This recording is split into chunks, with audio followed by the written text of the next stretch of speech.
is I come from the College of Finance and Law, Jingdezhen Art Vocational University, China, and my major is law. My advisor, TSAL Zhaozun, is from National University of Malaysia. The topic of the paper I am going to present today is the allocation of responsibility in the case of content infringement of artificial intelligence generated materials. I will explain my dissertation in 4 parts. The first part is the overall introduction of the dissertation. The second part is the research methodology used in the dissertation. The third part is the findings of the dissertation. And the last part is the suggestions and comments of the dissertation. Next, we move to our first part. First of all, nowadays, artificial intelligence is constantly advancing. For example, ChatGPT 3 to ChatGPT 4 is constantly upgrading in terms of features and technology. ChatGPT 4 has more artificial intelligence responses than ChatGPT 3. With the ChatGPT 3.0 features continue to expand and upgrade, generative artificial intelligence will dialogue mode from simple text ChatGPT to human feedback reinforcement learning ChatGPT 4.0.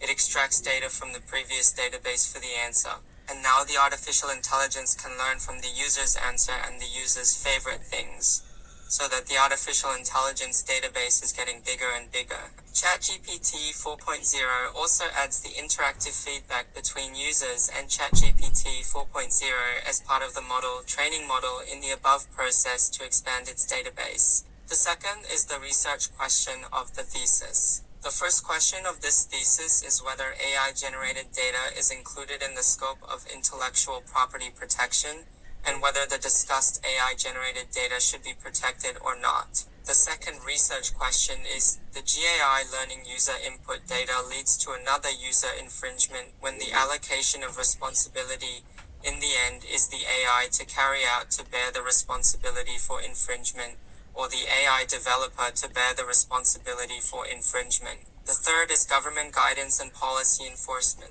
Article 5 of the Measures for the Administration of Generative Artificial Intelligence Services, issued by the State Internet Information Office on April 11, 2023, states that service providers need to take responsibility for generating content producers by generating content for AI technology developers, product producers, or service offerings. It is clearly stipulated that the developer of AI bears the responsibility of infringement. The fourth is the judicial precedent. On February 8, 2024, Guangzhou Internet Court, in accordance with the law on the global AIGC platform, infringement of the first case of generative AI services to infringe the copyright of others' judgment. This is the world's first judgment on generative AI, giving how to carry out the infringement liability provisions. The fifth is a viewpoint of some scholars. Scholar Yuan Zheng proposed in his article Research on the Liability of Generative AI that a complete supporting regulatory system should be established based on the underlying logic of generative AI, such as external risk regulation and clarification of the liability of generative AI. It is proposed to establish a complete supporting rule system to establish external risk regulation and to carry out the division of tort liability. Next, into the second part, the research method. The first part, the research method. The thesis research will mainly use qualitative research methods for the above research problems for qualitative analysis. The second part is to carry out data collection, the first of which is to analyze the existing judicial data through legal empirical analysis to determine whether the AI-generated data code belongs to the scope of intellectual property protection. This is so that the data intellectual property rights can be effectively protected. The second is to use literature analysis, case analysis, and comparative method. For GAI learning, a user input the original commercial private data by guideline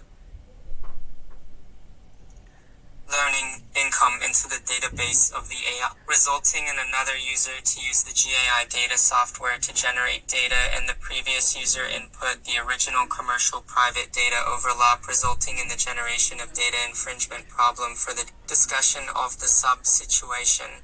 To make clear, the infringement behavior is made by who, infringement responsibility, who should bear the responsibility for the infringement. The third part is secondary data collection, which collects literature from China and abroad, focusing on whether AI can be the subject of liability and whether the data generated can be used for intellectual property protection.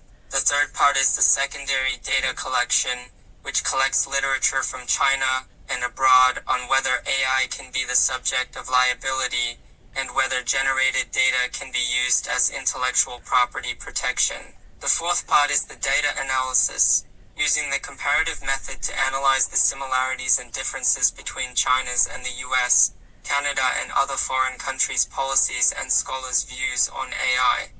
Compare China and the United States and other foreign countries on the attribution of legal protection for AI-generated data code and the allocation of infringement liability for AI data code writing. Compare and contrast the differences in attitudes towards AI between China and foreign countries. On to our third part, the findings. The first is that AI infringement of intellectual property cases is common. The first small point is that the training data of ChatGPT includes both the data in its own training database and the input data of users in the process of interacting with users, in which most of the data in the training database is obtained by crawling from open channels on the internet, which inevitably conflicts with the current laws and regulations on data protection. Guy takes Nubing as an example, which is a generative AI that is fused with a search engine by ChatGPT, and it introduces a new search paradigm from pure search tasks to a combination of search and generative tasks. Generative AI after the fusion of a search engine,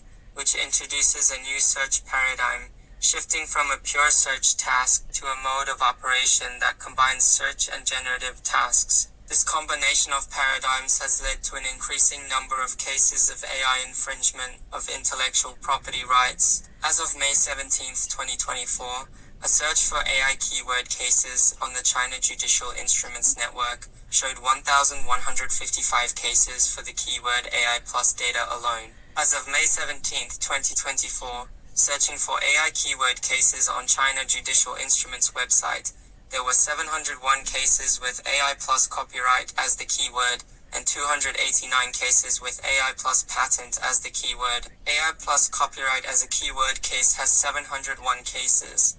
AI plus patent as a keyword case has 289 cases, and AI plus trademark as a keyword case has 662 cases. The second is the lack of internal supervision and algorithmic black box supervision.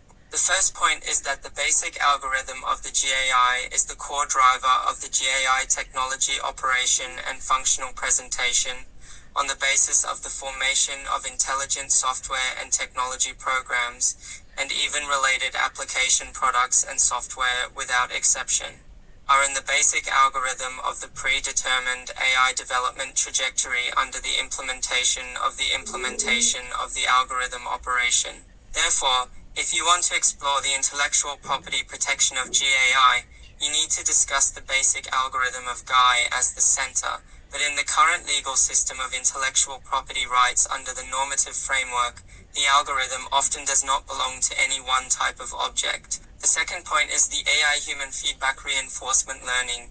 AI technology providers or service providers are difficult to control the AI feedback learning content. It is easy to lead to the user in the use of AI data chat dialog box.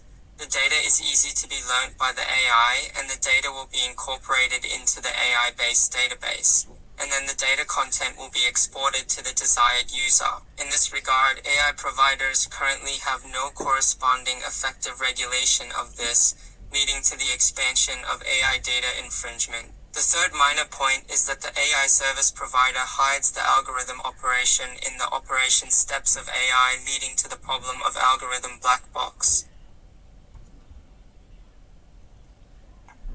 The third component is the difficulty and inadequacy of external regulation. The first is that initially, regulators only needed to control the behavior of technology users to stop infringement, and the chopper theory that people kill people, not choppers, was favored. The second point is that in the process of infringement, Due to the anonymity of the network and the existence of the black box of large model algorithms, it is difficult for the regulatory authorities and the public to identify and judge the infringement effectively from the appearance level. The third small point is the insufficiency of relevant generative AI regulatory legislation, leading to unclear application of norms by external regulatory authorities. This leads to the relevant regulatory authorities not knowing what laws to apply to regulate the development of AI. Moving on to our fourth part, the paper's recommendations and suggestions. The first point is the formation of a multidimensional, multi-level data intellectual property protection mechanism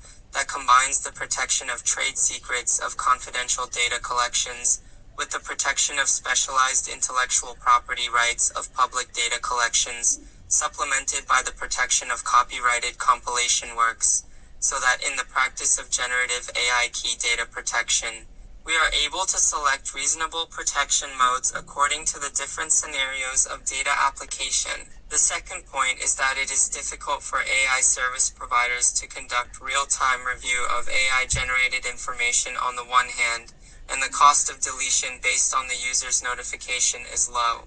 So AI service providers should also apply the notification deletion rule under Article 1195 of the Civil Code by analogy. The third point is that when GAI infringes on data intellectual property rights, it should be insisted on by the GAI developer to avoid GAI as a shield for infringement liability and to form a favorable environment for AI development. This is the whole content of my paper.